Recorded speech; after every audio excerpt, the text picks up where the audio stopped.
Hi, this is Jenna. And this is Kelly. And you're listening to ODFM. Today's episode is One Demand from Murder.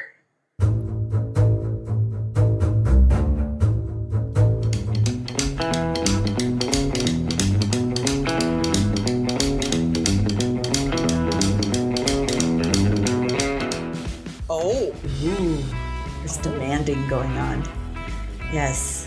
That's quite the ultimatum. Yeah, it is actually. Yeah. Oh, I'm excited. This is a good one, and I've actually had a few requests for this one. I thought there wasn't any new information, and I guess I've never really known the whole story, so it was something I was excited to look into. Yeah. Is it out of Florida? No, it is out of Colorado. Oh, it's a local one. Of course it is. There's only so many Colorado, here. Florida, and Australia. Yeah. And then we sprinkle in a couple other ones here and there.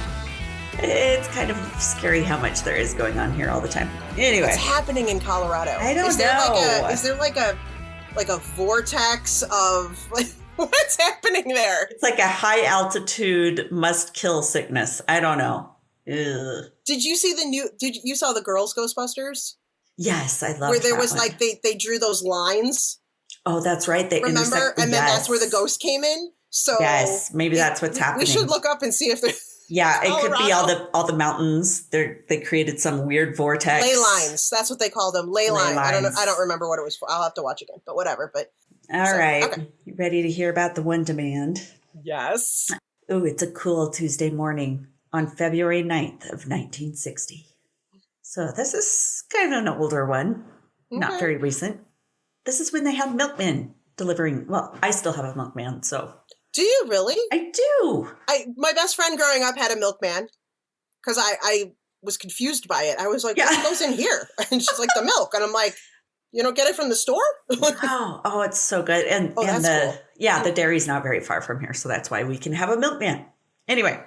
Okay. So this milkman, he's on his morning delivery rounds, and he pulled up to a single lane timber bridge. Like old style bridges. Oh, gosh. Okay. Yeah. Things they don't have anymore. It's over Turkey Creek in Golden, Colorado, which is up in the mountains. Well, not quite up in the mountains. It's on the way. That's where you want something that's only one way. Right. People are. We're up in the mountains. It's cool. We don't need two ways here. Yeah, there's some really scary drives up there, but this has been changed since then. But this is in Golden, Colorado, but there was a car blocking his way, so he couldn't cross the bridge. Oh. The car, an international travelall, which I had no clue what that was, but it turns out it's like a station wagon of sorts. One of those big old cars. Why can't we just say it's a station wagon? It's a big old, it's a travelall. Was it before they dubbed them? Yeah, dubbed it a station wagon. Maybe that's what it is. It was the original. It's the OG. Family truckster. Yes, it's giant, whatever it is. But it sat with its engine running and the radio on, but nobody's in sight.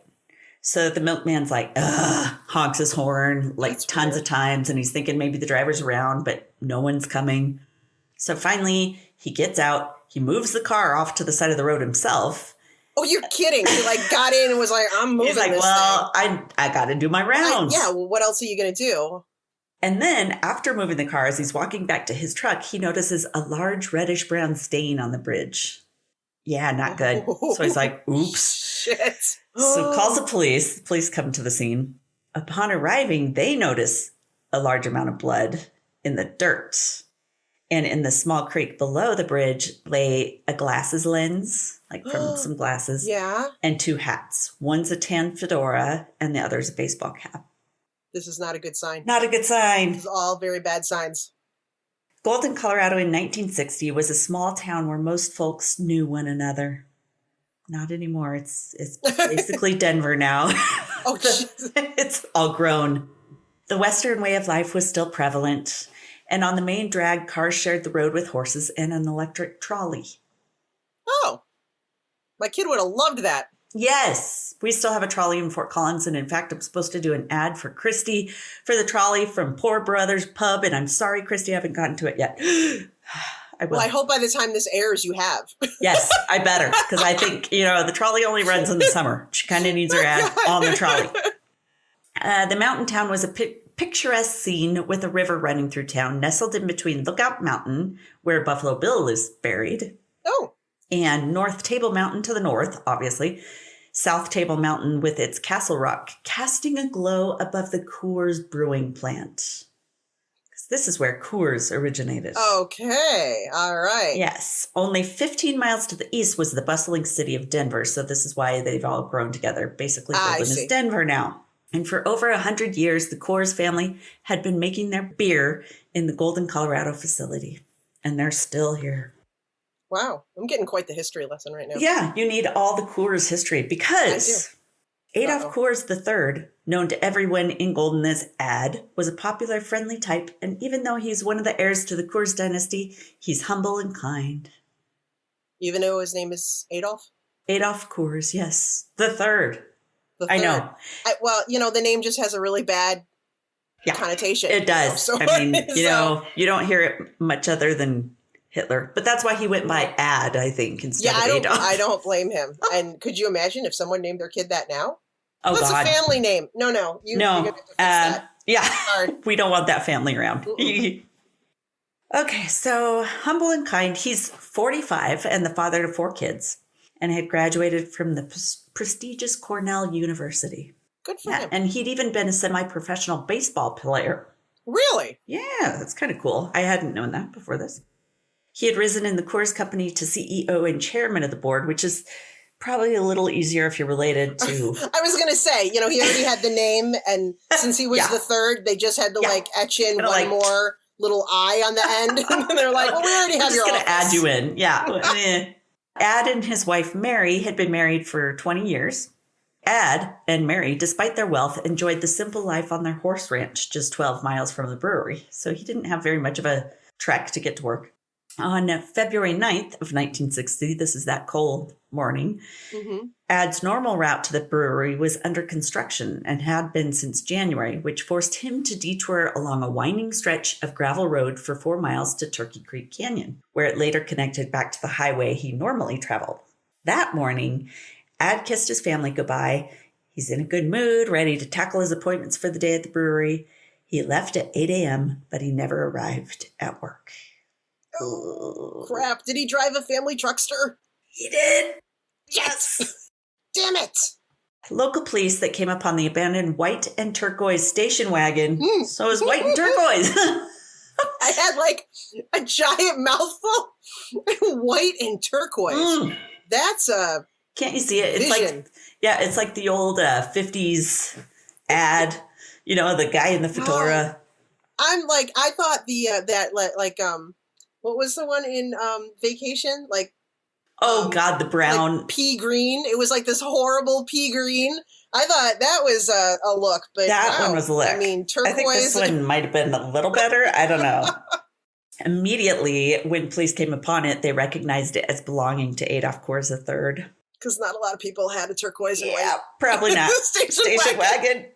So a frantic search was about to begin, and police released an all-points bulletin for Ad. But no one reported seeing him after that morning. Oh. I know. Not good. 24 hours later, the FBI was able to get involved because of the federal kidnapping statute that had been instated after the kidnapping of Charles Lindbergh's baby in 1932. Do you remember hearing about that case? I do remember the case, but I didn't know. But I see how it has these repercussions now where you can... Yes, it actually made it possible for the FBI to get involved. Oh, these little flies are back. I was just going to say, are you going to clap at me again? Listen, Jen. Oh, where does it come from? We don't even have a plant down here. You need a Venus flytrap. Oh, good idea. I need a big one, like the one from Little Shop of Horrors. Yes, Little Shop of Horrors, the giant one. Yeah, but then it's going to be talking and commentary in the background. Seymour? Yeah. All right. So, because of Charles Lindbergh's baby being kidnapped in 1932, it made the kidnapping a federal offense, so the full scope of the FBI's resources could be offered, which, of course, it's going to be offered with someone with such stature. Exactly. Yes, says the Coors. This is funny. The FBI gave the case the code name Coornap. I was That's not even God, clever. that's not even Guys. cool, man. Coornap. Wow. J. Edgar Hoover was the agency's director at the time. We all know that name. And he stamped the case top priority because... Wanted his beer. He's like a heavy beer drinker. He's like, I need my Coors. If Coors is gone, we can't have Coors. Right. I can't have my stash like depleting. Like I need this. I need this now. Yeah. So J. Edgar Hoover had spoken directly with Adolph's father, which is Adolph Coors Jr.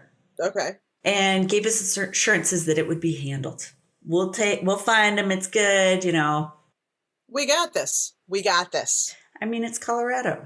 We got this. How far could he be? Yeah. There's just a million mountains everywhere. Right. No biggie. The glasses, lens, and hats were identified as having belonged to Ad. The next morning, Ad's wife received a typewritten note in the mailbox. It said, Mrs. Coors, your husband has been kidnapped. His car is by Turkey Creek. Call the police or FBI. He dies. Cooperate. He lives. Ransom, $200,000 in 10s and $300,000 in 20s. Isn't that weird? It's very specific. 200,000 in 10s. That's a lot of bills. Wow. That is a lot of bills. There will be no negotiating. Bills used, non-consecutive, unrecorded, unmarked. Warning. We will know if you call the police or record the serial numbers.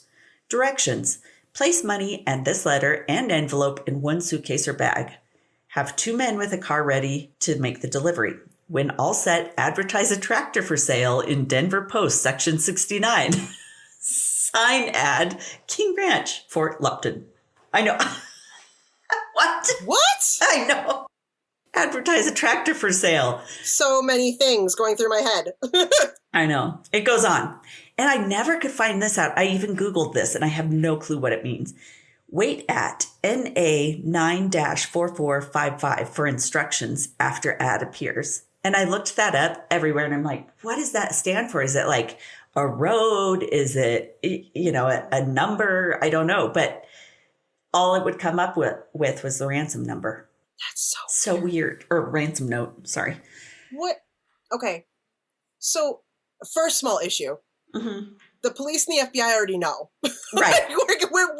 We've already blown that. Obviously, this predates social media. Yeah, it didn't make it there fast enough. Doesn't travel fast enough. It didn't get there fast enough with the snail mail. So, shit, what do you...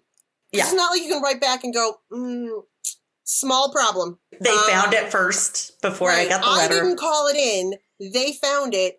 Maybe don't leave his car in the middle of a bridge. Right, where someone else might come upon it first. Exactly. Oops.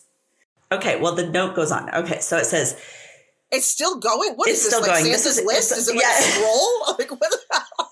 He's like, I've got to get all my thoughts out in one. This is like JonBenet Ramsey, where it was like front and back, and it kept going. It was like... Oh my God, yes, totally. So it goes on to say, deliver immediately after receiving call. Any delay will be regarded as a stall to set up a stakeout. Understand this. Adolph's life is in your hands. We have no desire to commit murder. All we want is that money. If you follow the instructions, he will be released unharmed within 48 hours after money is received. Wow. I love the idea of advertise a tractor for sale in Denver Post. How long does all this shit take? I mean, this is a lot of things to do. Dude, especially back then. I got to make some calls. It's going to take a while to get that ad out. Right. I got to get money. I have to take the horse over to the post office and I know. I got to go to the 14 banks. Shit. They don't all have that kind of money. Oh Nobody has $200,000 in 10s and $300,000 in 20s. Oh my God. I'd have to go to several banks. Right. So you're going there. I'm like, no, I need this. Well, we don't have that on hand right now. Will you accept? No, it has to be. It has to be 10s. Many. And don't count them and don't record them. And they can't be consecutive and they have to be used and they can't be marked. And they have to be used. If they're not used, I'm going to have to crumple them all up and it's going to take a lot of time. I have to wash them. This is a lot. This is a lot. What the hell? Okay. I know. So what was the timeline? 48 hours she had. That's That's a lot to do in 48 hours. What is it, 48 hours? Well, it was like, yeah, something about... Or he'll be released in 48 hours. That's right. He'll be released. Okay, so it was like... What if it takes her 2 weeks? Right, what if it takes longer?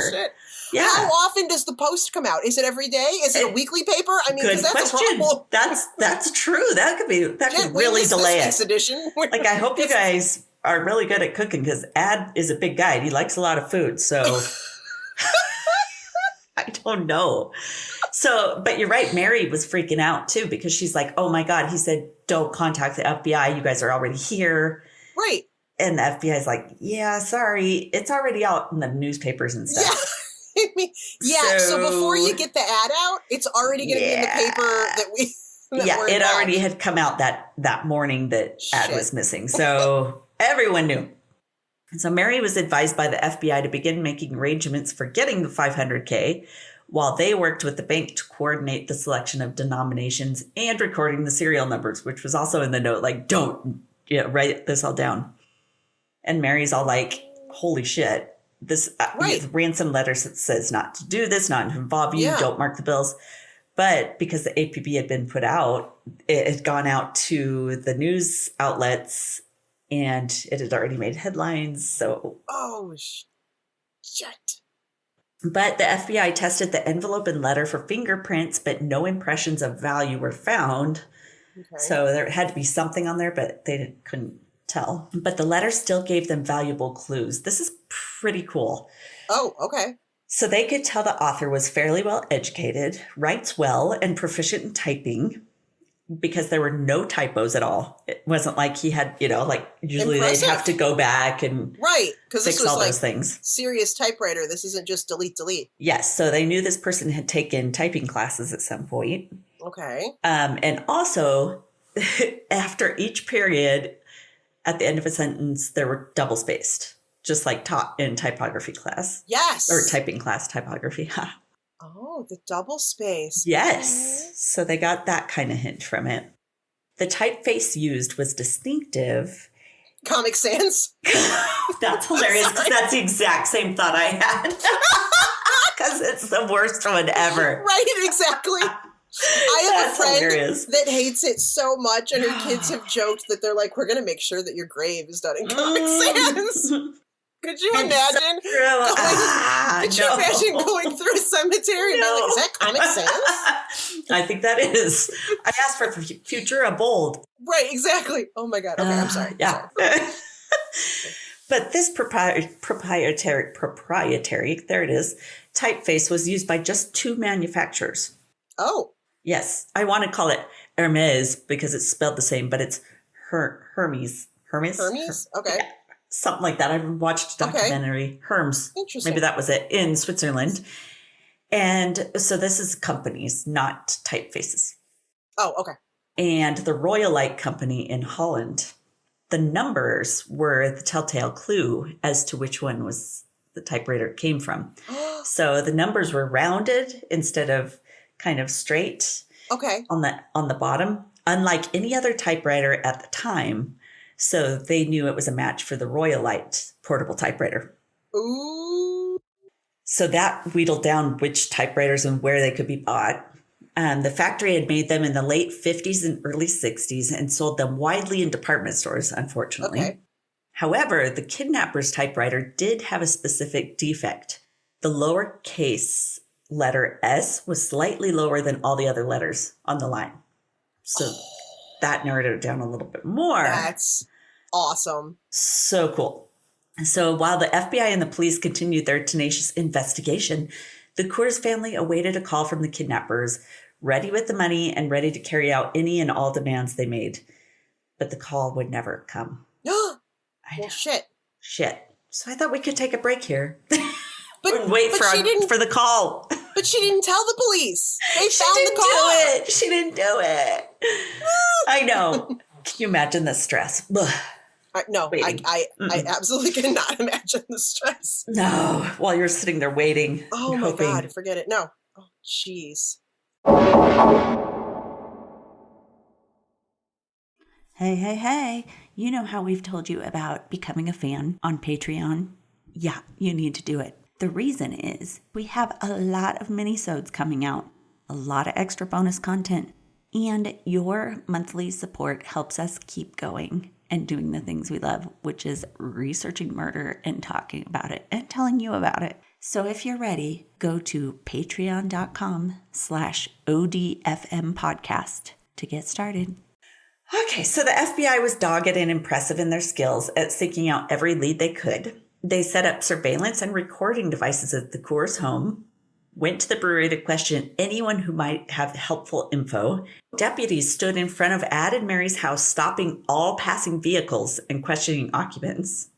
Wow. I know. I mean, they must have had hundreds of people working this case. It was insane. Oh my gosh. They canvassed the area near the crime scene for witnesses. And locals, this was kind of cool. They set up tables near the bridge with pots of hot coffee, donuts, sandwiches, and water for the mounted posse and Jeep patrol who spent the night searching for Ad and for those beginning the day search. So locals were helping out. Everybody's searching for this poor guy. What was the other thing that was found? There was his glasses and the hat. And his baseball hat, too. 2 hats. Because he was a semi-pro baseball player. That's right. Okay. All right. So helicopters even searched for a person stranded or hurt up and down the canyons or anything out of the ordinary in the hills or ravines, but still no further signs of Ad could be detected. Like nothing anywhere. People don't just disappear into a mountain. I know. Do they? Well, they do, but a lot. Actually, it happens all the time. It happens a lot here, but they do find the bodies almost every year. Okay, well, that's good. Yeah, every year they find the bodies. That guy that went hiking last year, remember him? Oh, God. Found him. Listen to me. People don't just disappear in mountains. No, actually. Actually. They do a lot up here. Okay. It happens. Yeah. Don't go by yourself. Okay. So during the door-to-door canvassing of the Turkey Creek Canyon area, one woman said it was very windy on the day of the incident, which made it harder to hear than usual. She was talking about how normally I think her house was above Turkey Creek where that bridge was, and she could hear when people were talking it loud and clear. I think because of where she was, it would echo. Yes. Okay. And she would be able to hear, when cars passed or. That's got to be hella annoying. Oh, it's gotta be super annoying. And even if they had their radios playing and stuff, she could usually hear it. But she said that day it was so windy, it was hard to hear anything.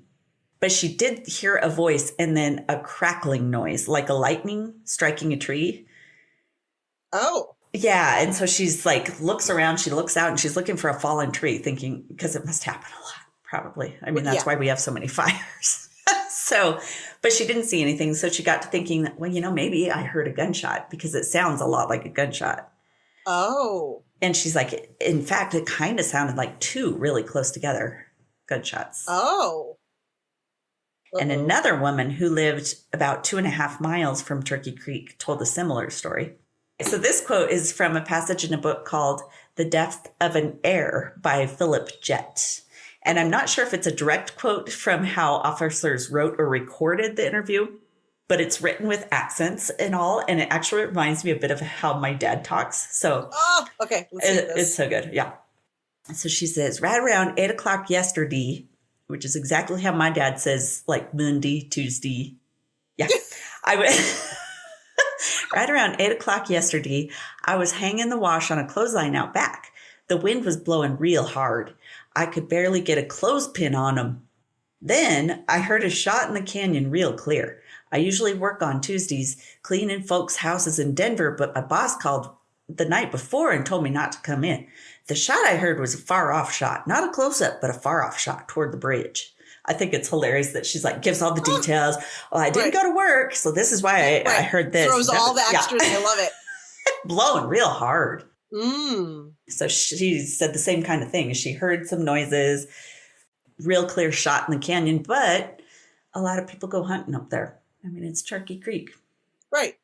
Several witnesses recalled seeing a yellow car that could have been a 51 Mercury in the area. I mean, they didn't go for muted colors in these times. They went for people bright. Don't like to blend. They don't like to blend. They wanted to show off their fancy cars because horses were still a thing. So, so having a car is a big deal.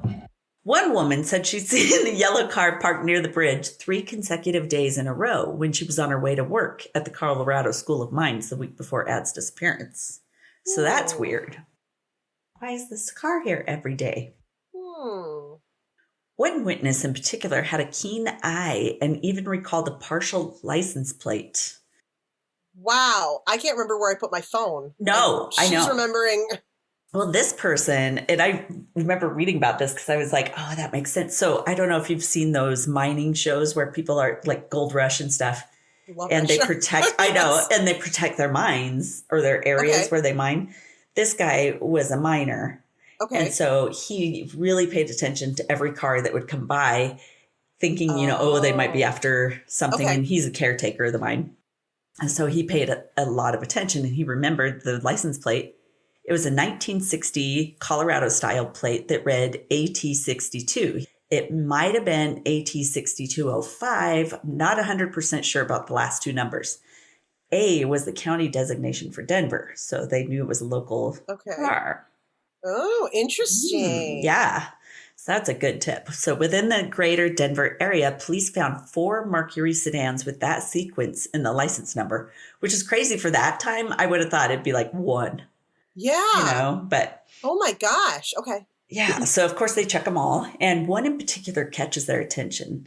It's registered to Walter Osborne, who bought the car just 1 month earlier. So police go down to Osborne's apartment in Denver, but it's empty.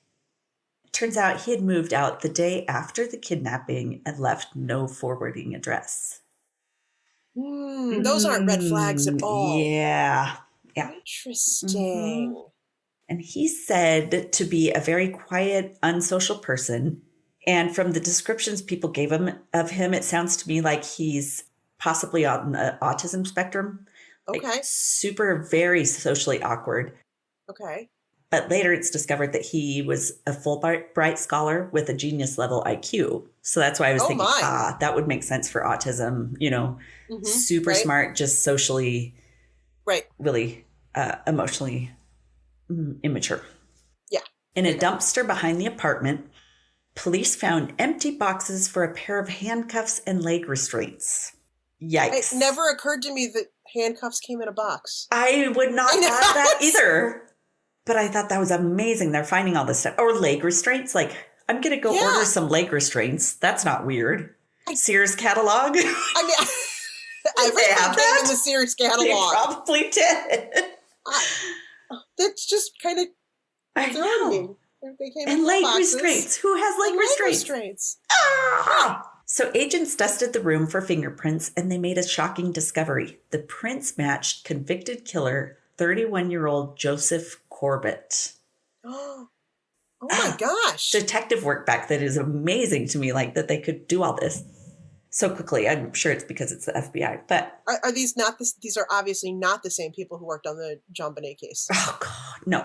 Definitely not. I couldn't definitely not those guys. Yeah, we needed these guys. Yes. These are the guys we needed. These are the guys we needed. These guys are amazing. So in 1951, Joe Corbett had shot another man and killed him. When he killed the other man, he claimed it was self-defense, but the man had been shot in the back of the head. So Joe was convicted of murder. It was another one of those times where they were being attacked while they were being walking backwards towards you. Yes, I'm going to get you. I hate when that happens. While in prison, he was a model prisoner. Of course. Of course. So he's moved from max security to minimum security, and from there he escaped. Yeah. So that's why you don't do that. Corbett's mugshot was identified by the landlord as the man who had rented the apartment. Oh, so this Osborne fellow is as an alias. Yes. Interesting. And under that alias, Joe worked as a paint mixer for the Benjamin Moore Paint Company. Oh, okay. Yeah. According to a coworker, he'd made several incriminating comments. He had told them to watch the newspapers, that there'd be a big thing bust loose here, and then you won't see me anymore. Who says that? Weird. Socially awkward people. Very socially awkward. Yeah, you're right. Oh my God. According to Benjamin Moore, Joe quit coming to work after the kidnapping, and they never heard from him again. Weird. Shocker. And a resident at the apartment told the FBI one other detail. He said he often heard typing coming from Joe's room late into the night. Big typer, is he? Big typer. He likes typing. Big late night typer. Click, click, click. That would be annoying. Only 2 stores in Denver were identified as selling that particular brand of typewriter. One was the old May D&F department store, and a clerk at that store recognized Joe Corbett. He was one of the few customers who paid cash and bought the typewriter 4 months prior to the kidnapping, which would have been pretty expensive. I know they said they sold it for $49.99. And at that time, that had to be quite a bit of money to pay cash for. Wow, okay. He was serious about his typewriter. He was very serious, yes. He wanted a good one. 8 days after the kidnapping and 1,700 miles away in New Jersey, police found the 1951 canary yellow Mercury they'd been hunting for. In New Jersey? In New Jersey. But this is pre-internet and all this stuff. I know. That is why this case is so amazing to me. All the kind of gumshoe detective work is so cool in this one. Wow, okay. So the plates had been removed and the car had been doused in gas and lit on fire, so not much of worth remained.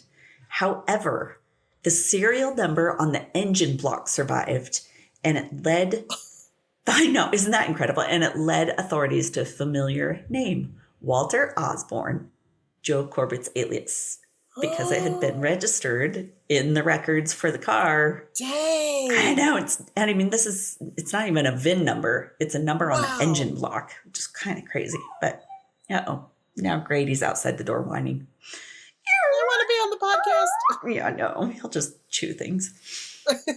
Okay, so investigators were certain of the man they needed to find, obviously, and they began circulating wanted posters in force. In fact, the hunt for Joseph Corbett would be the biggest manhunt in the U.S. history, second to, what did they say the other one was? It was, I can't remember, Joe Dillinger. Wow. Yeah. Determined to take every shred of evidence as a clue, police went over the burned out vehicle with a fine-toothed comb. Oh, this is amazing. On the undercarriage, there was soil, 4 layers of it. So they took each layer and studied it. The most recent layer contained sand, so it was most likely from New Jersey, the coast where the car was discovered. Wow, okay. The second layer was unremarkable, probably dirt built up from the long drive. And the oldest layer was unusual, with several types of shale in it, consistent with and matched to a control sample taken near Turkey Creek. Incredible. So, but they also found within that layer, those last 2 layers, large amounts of granite dust flecked with pink feldspar. For comparison, FBI agents took hundreds of soil samples from Denver and surrounding areas, hoping to find where the granite with the pink feldspar came from and hopefully lead them to add. In fact, they sent in 612 samples. So many that the labs called them and told them to stop sending samples. Please stop. We're never going to get to this. I can't even imagine. You better put your money somewhere else because this guy is never going to come home if you're waiting on us in these samples. Right, because they had to probably look under a microscope with each thing to see if it would match. Incredible. So the soil with the granite was similar to the Pikes Peak granite. Pikes Peak is one of the 58 14er mountains here in Colorado, which are all mountain peaks above 14,000 feet. So the big thing about 14ers here, that people come to climb them from around the world and they try to complete all the 14ers within their lifetime. I've never done one. So I have not done a single 14er yet. Maybe I will someday. Pikes Peak gets its pink color from the potassium pink feldspar. Searching the Pikes Peak area, though is like a massive undertaking. I mean, these are huge mountains. So they searched mines. They're filled with mines, houses, empty buildings, stalls, ranches, but they couldn't find ad. I mean, this is like months and months of agonizing work. Gosh. So I thought we'd take a break and think about pink feldspar for a while. Today's episode is sponsored by Relief Factor.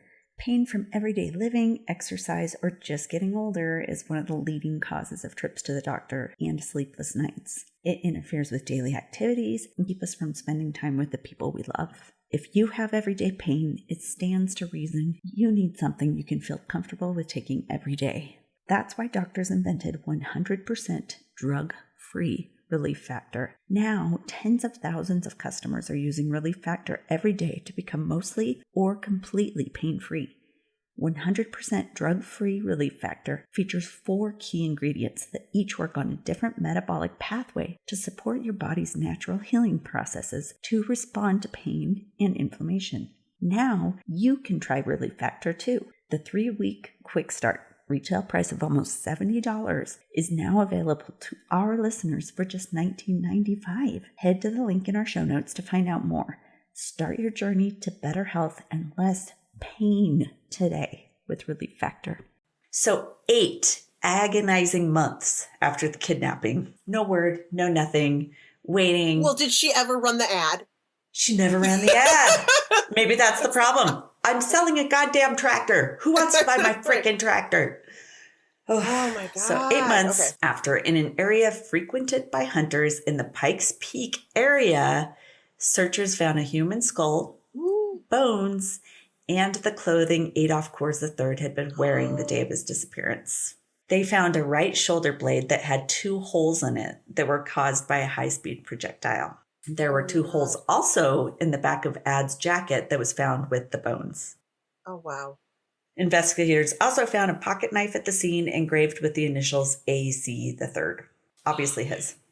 The bones and skull were in fairly good condition, and they're able to be used to identify through dental records that it was indeed Adolph Coors III.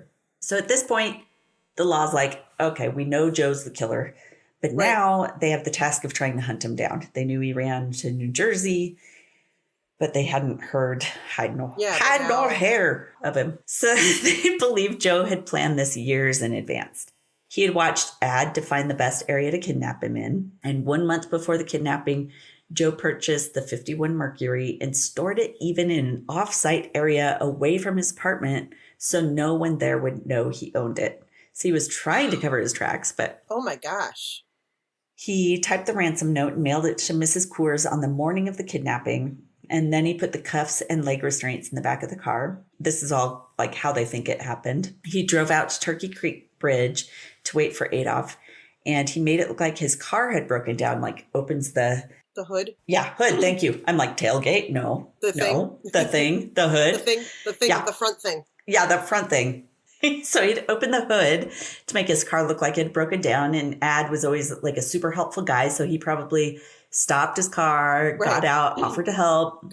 And they think when Joe brandished the gun, Ad wasn't the type to let himself be taken. He's like, nope. And he fought him. And then they think that Ad probably tried to run back to his car. And that's when he was shot in the back. And the shots punctured a lung, they figured, and proved to be fatal, probably pretty quickly fatal. So there was no way there was going to be any kind of like return or anything. He had killed him. I think there was just, I don't think he meant to, but with Ad dead, Joe panicked and gave up on his plan and then drove up into the Rocky Mountains 45 minutes away from Golden to dump the body. And as a hunter, he was familiar with the area of Pikes Peak that he put him in. He then left the next day and tried to burn away the evidence left in the car. And he hadn't planned on killing Ad. He only wanted the money. He thought he's covering all his bases, but the true gumshoe detective work of the police and FBI made it possible to track him down, which is, I thought that was so cool, all the work they did. Yes. Especially at that time. For 7 months, he eluded one of the nation's biggest manhunts in history. In Vancouver, Canada, on October of 1960, a woman saw the press reports about Joe Corbett killing Ad, and she called the FBI to report that a man matched his description that was living in her apartment building. So they go up there and they find him at the apartment building. They knock and he opens it partway. And I remember reading, he's like, it's me. You got me. And that's all. Like, he's just like, you found me. That's it. He surrenders like immediately. Holy crap. I did not expect that. So they searched his room, but the typewriter or the pistol wasn't found among his possessions, so they don't know what he did with them, but it didn't matter. They had enough evidence. He did leave behind, among his meager possessions, including chains and padlocks, and a paperback copy of Robert Travers' book, Anatomy of a Murder. Oh. Dude. But authorities had enough proof from the car records and such, and the dirt, the soil, and he pled not guilty, but he was sentenced to life in prison. So he still wouldn't say he was ever did it, but he just said, "Oh, you got me." But he didn't say that he ever did it. Just that he knew he was being looked for. Right. Oh, you found me. In Colorado at the time, and possibly even now, I didn't look it up, but that's what the show I was watching said, that they thought it still was the same. You can't have the death penalty on the table unless there's an eyewitness or a confession. They had neither. Isn't that crazy? So that's one of Colorado's rules. So it couldn't be on the table. Interesting. So he wasn't up for the death penalty. And it was the first high-profile case in the U.S. where soil evidence was crucial to solving a case. Oh, my gosh. And they said soil evidence now is even difficult to determine. So for someone at that time to even think of it, looking at that and having labs analyze it is insane. And the lab people are probably like, what the frick? Why do you want me to look at so much freaking dirt? I hate this dirt. And the way that it was found to actually figure out where the car had traveled was like revolutionary at the time. I'm still floored by the fact that they figured out it was the same car in New Jersey. Yes. Like, just from a serial number. Awesome. Such cool work. Yeah. So my guess was like the FBI had probably been doing research like this, but since it was such a high profile case, they're like, we'll pull out all the stops and do it. And this is why if you're trying to pull off some kind of a high profile murder, don't buy a yellow car. Yeah. Just saying. Try to blend. Yeah. Try to blend. Maybe don't make yourself a target. Yeah. Since it was such a high profile case of a very wealthy royal U.S. family, they pulled no punches where, I don't know if anyone else at this time would have gotten such treatment. Right. Such attention and everything. Yeah. Right. But people wanted to make sure their beer was okay. I mean, beer is very important. They couldn't let the Coors Corporation just be destroyed by this. But yes, absolutely. The entire economy would collapse. I mean, there was a lot riding on this. Everything.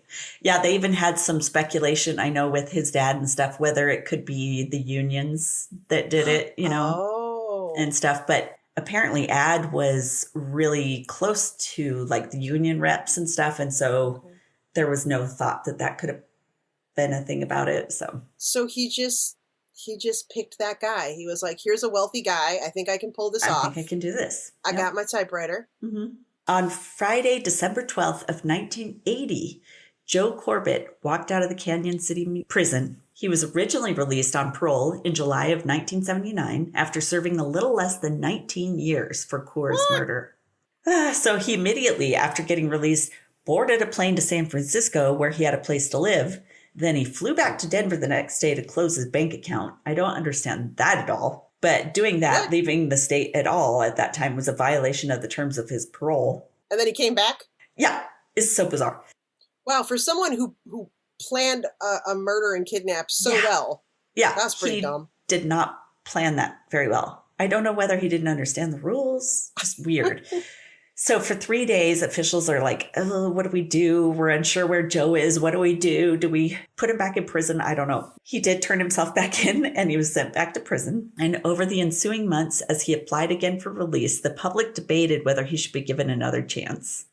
And prosecutors and even Governor Dick Lamb questioned Dick. I'm sorry. I couldn't just let that go. It didn't sound as bad, or writing it didn't affect me as much as saying it out loud. Sorry. Dick Lamb questioned the wisdom of allowing a 2-time convicted killer back into society. Right? I mean, twice. The first time he escaped. Yeah. So finally, more than 17 months after his first taste of freedom, Joe Corbett was moved to Denver and ordered to spend 5 more years on supervised parole. He found work first in a manufacturing plant and then as a truck driver for the Salvation Army. And although he was good about showing up for his appointments with his parole officer, he also exhibited two very different sides to his personality. So he's still described as intellectually incredibly smart, but the parole officer said he's unbelievably immature emotionally, and he was easily excitable, which was weird. I don't like how that sounds. I didn't either. I was like, ugh. But in 1985, Joe was released from supervision. For the love of God. I know. So he was out there for a long time. Over the years, reporters tried to interview him to get his story, but he was elusive and closed-mouthed. And at the age of 80, Joe, diagnosed with cancer and declining rapidly, committed suicide in his Denver apartment with a single gunshot wound to his head. He left no note and no one to claim his body. Wow. But here's another interesting detail. 27 years before Adolph Coors III's murder, the FBI had notified the Coors family that there was a plot to kidnap Adolph Coors Jr. What? But the attempt was interrupted, so it had never been carried out, but they made the family aware of it. So they were aware they were targets. And they made no precautions whatsoever. I guess not. Isn't that crazy? I doubt it could have been him because he was only 32 when he did this one. So who knows? It was someone else. Yeah. 27 years before that. Maybe it was like his dad or his Maybe. A little creepy. Or he read about it somehow. Well, I don't know how he would have read about it, but. Yeah. Interesting. But that's so crazy. You think they would have been like, oh, we're targets. Yeah. We should be more careful. Amp up our security or maybe not go to work alone. Right? Yeah. I don't know. Wow. But they thought it was small town enough that, I guess, I don't know. That's weird. That's a crazy story. It's a cool story. And, of course, Coors is still here, and it's huge, and you can tour it and stuff. Is there another Adolph? Is there a fourth? No. Anyway, would you like to? Oh, my God. That is such a good story. It's a good story. It's sad that he didn't make it through because at that time he fought back. Had he not, maybe he would have made it. I don't know, because they were willing to give up the money. But I don't know. There were a lot of stipulations, though. There were specific stipulations. It would have been really, they would have had to gone through a lot of. I would like $200,000 in 10s and 20s, please. I know. Well, and I still couldn't figure out what that code was for. I'm like, what did NA something stand for? And I couldn't find anything about it. If anybody is listening to this and has any idea, please message us and let us know. I have no clue what NA 9-4455 is. Maybe it's an Air Force or an airplane. What was it? NA 9-4455 for instructions after ad appears.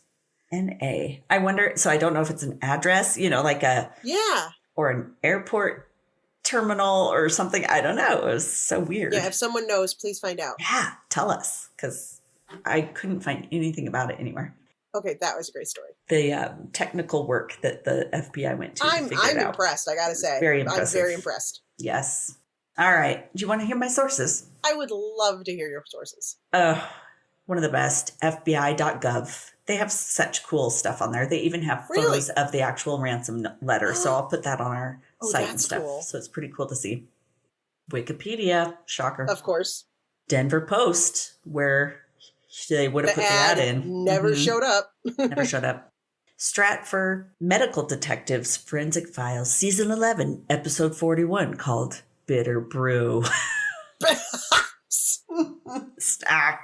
We also had Vice.com, LongReads.com, and The Death of an Heir by Philip Judd. That's the book that was written. So Long I took Reads, was that because the ransom note was like 8 pages long?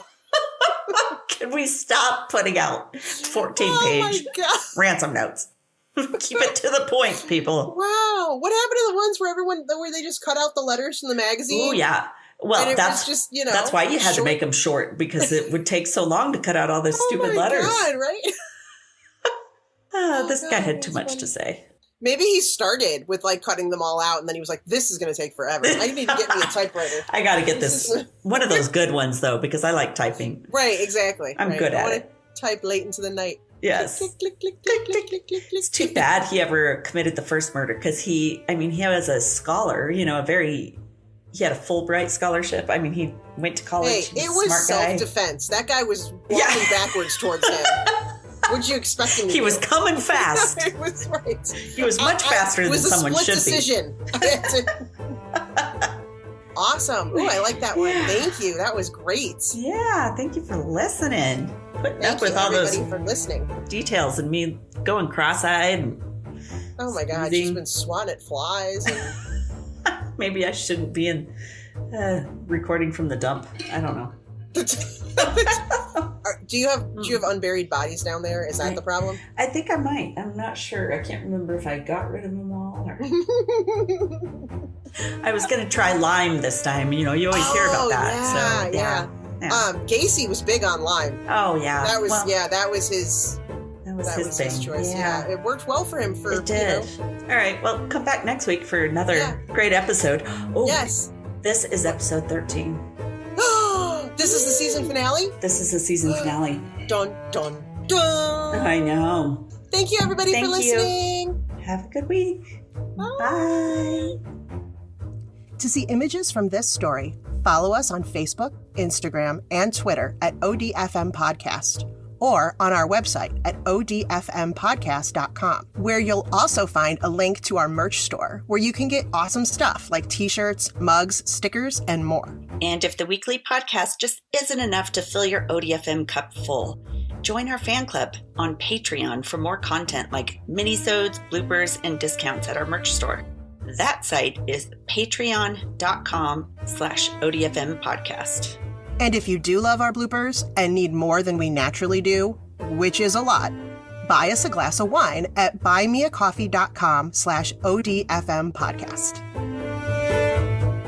Thanks for listening to another episode of ODFM, hosted by Kelly DeVries and Jenna Swanson. Production and editing by Kelly DeVries. Theme music by Eric Swanson. ODFM is a satirical true crime podcast for entertainment purposes only. The stories you hear are serious and true. The comments and opinions are not. We apologize if any of our content is harmful or disrespectful.